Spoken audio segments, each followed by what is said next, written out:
Hello guys! For today's video, ipakita ko lang sa inyo kung paano ang pag-arrange ng very easy and simple bed arrangement natin. Ang kailangan lang naman dito, hindi naman kailangan na lahat ng gamit is very, yung mga mamahalin, branded, ganyan, di ba? Parang lahat ng bagay is magagawa natin ng paraan for in a very, kahit naman sabihin mong bumurahin ng mga items, basta maganda lang siya tingnan, di ba guys?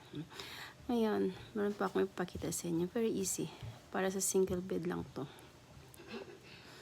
Yan, una muna, kasi na-arrange ko na yung bedsheet,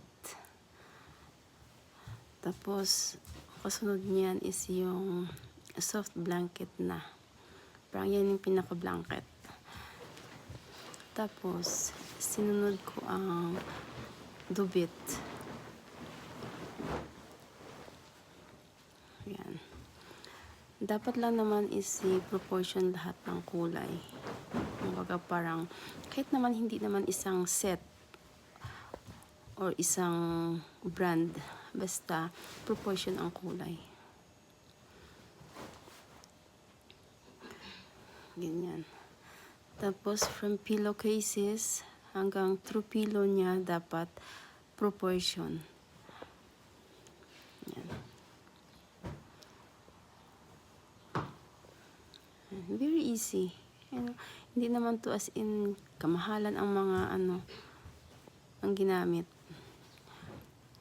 Sa pag-arrange lang din naman natin yan kung paano natin gawa ng magandang idea, 'di ba? Yan. Ito ang main niya, ang standard pillows niya is 4 na piraso, 5 pieces kumbaga pala. Ang standard pillow. 5 pieces.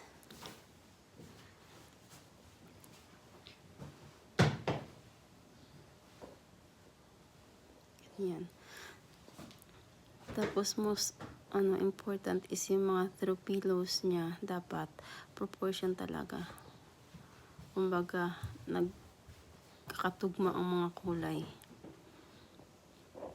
Ganyan. Tapos, nyo na lang, gawain ng idea. More through pillows, mas maganda. Basta,